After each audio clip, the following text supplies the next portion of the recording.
Amado irmão, amada irmã, a graça e a paz de Deus nosso Pai, o amor de Jesus e a comunhão do Espírito Santo esteja com aqueles que agora nos acompanham por meio deste vídeo.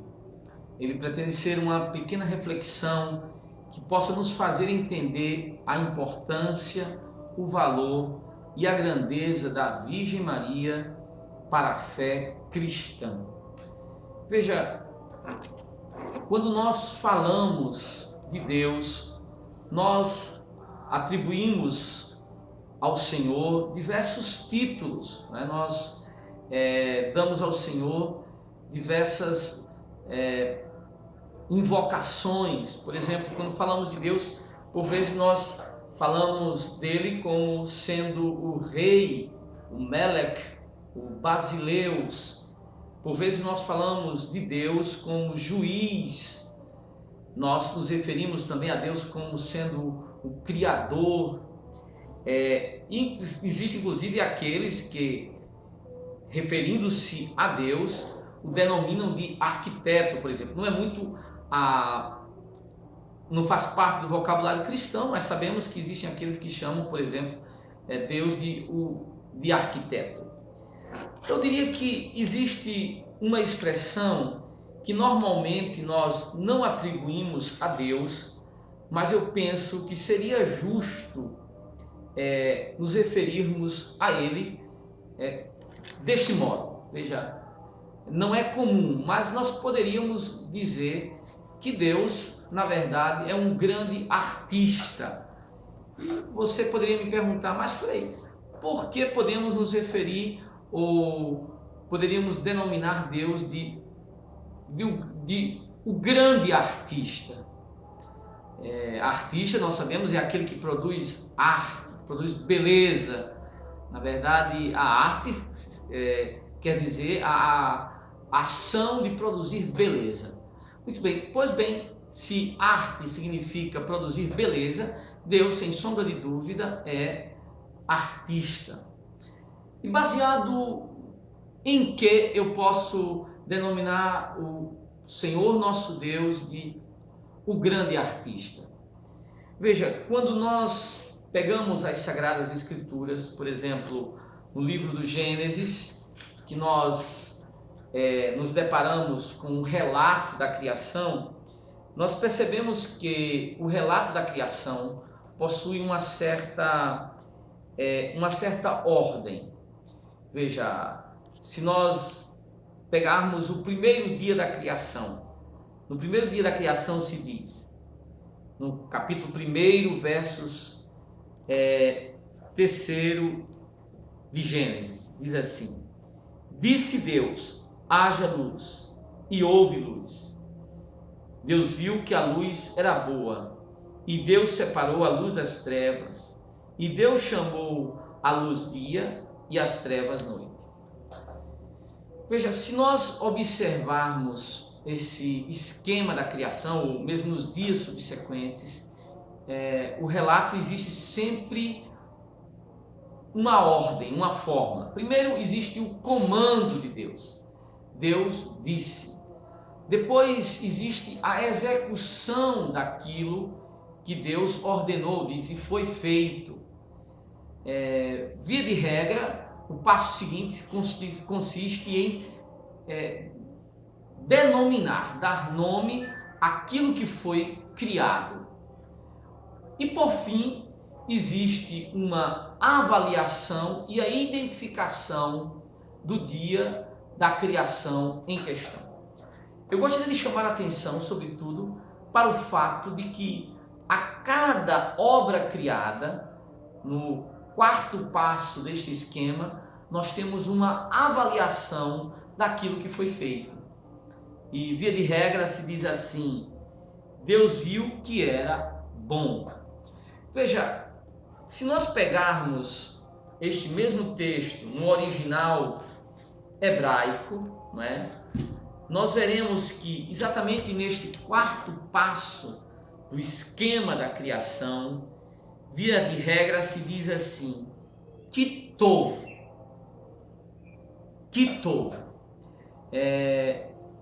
Deus viu que era tov. Veja, o termo hebraico tov é um termo que pode ser traduzido como bom ou belo.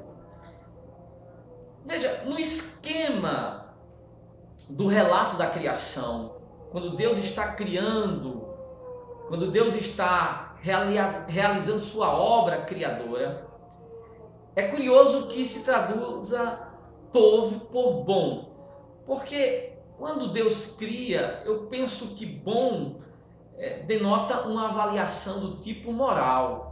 Não é como se Deus estivesse dizendo se aquilo que foi feito é bom ou ruim, mas aqui Deus não é, vamos dizer assim, Deus não é um filósofo que está avaliando metafisicamente a sua obra.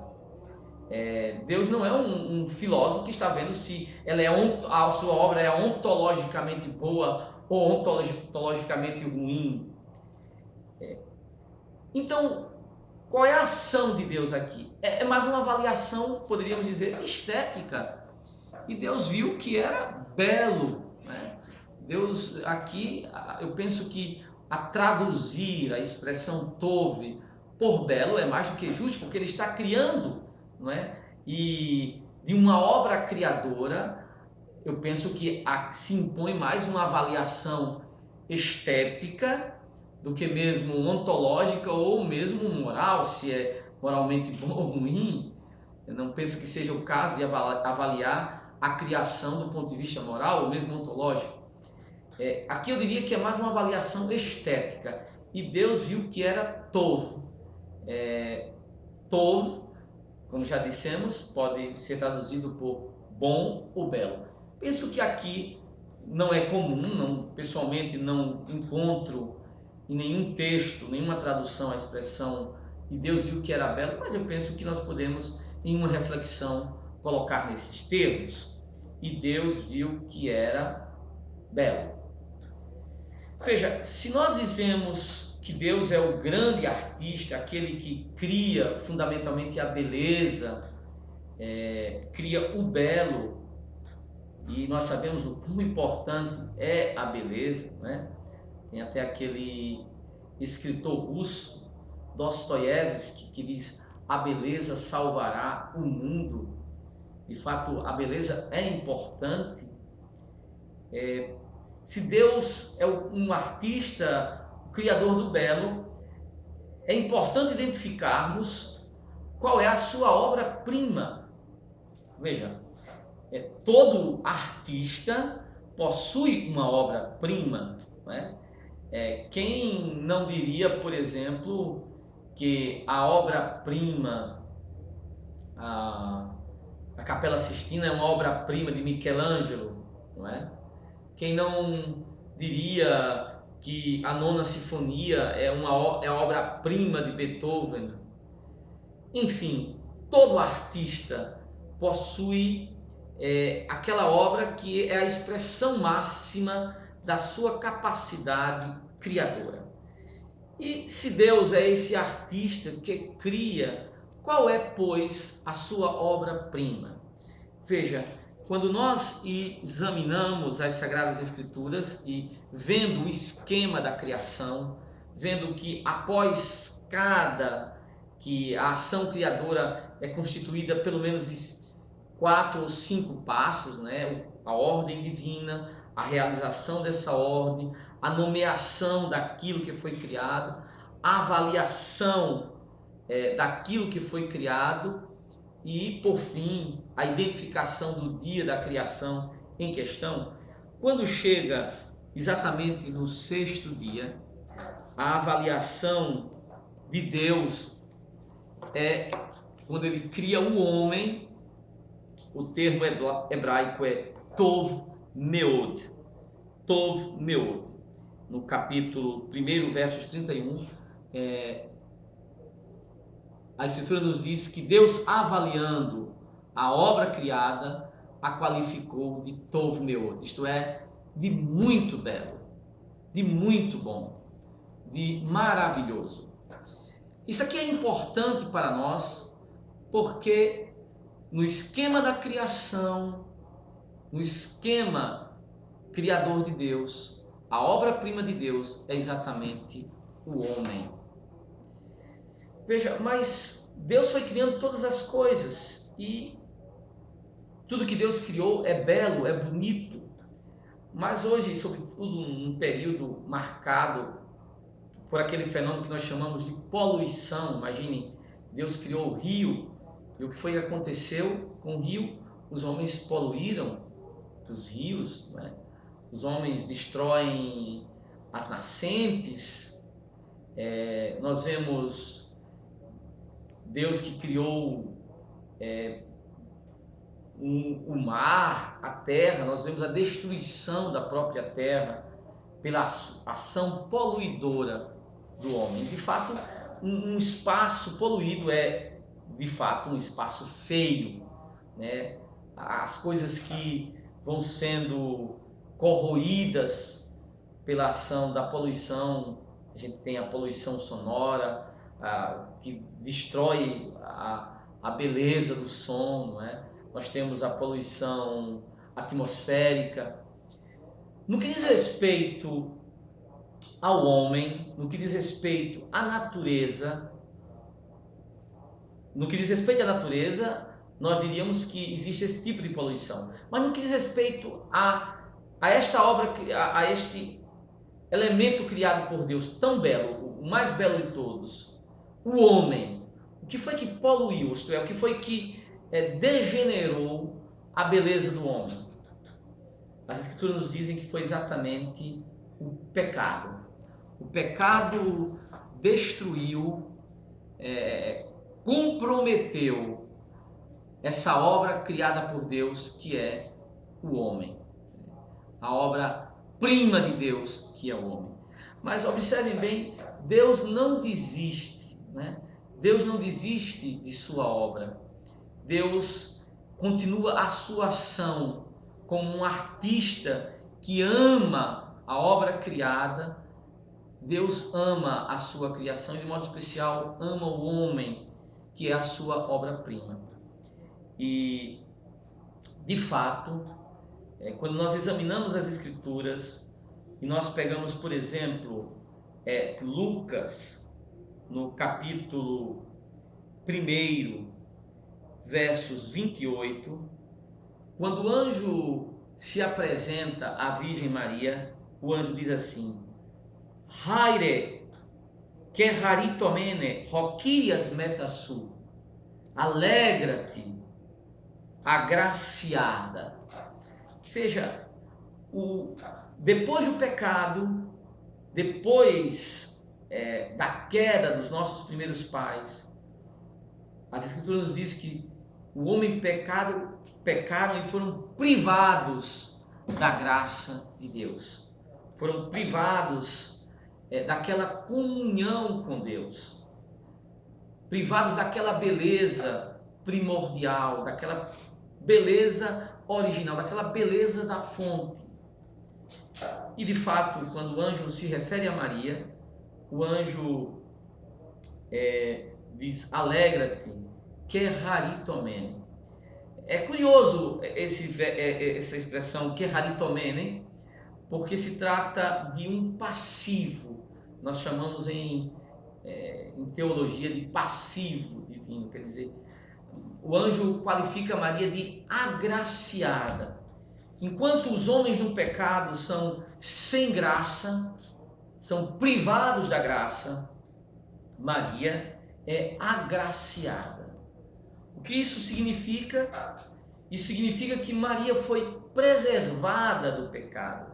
Esse passivo divino, isso é, agraciada, indica exatamente o fato de que Maria é a Virgem, a mãe do Redentor, aquela por meio de quem o Salvador devia vir a este mundo, foi preservada daquilo que destruía, que comprometia a beleza primordial. A beleza, aquilo que no livro do Gênesis se diz Tov Meod. Podemos assim dizer, muito bom. o pecado que comprometia aquilo que era muito bom. Pela graça de Deus, a Virgem, a Mãe do Senhor, foi preservada desta condição.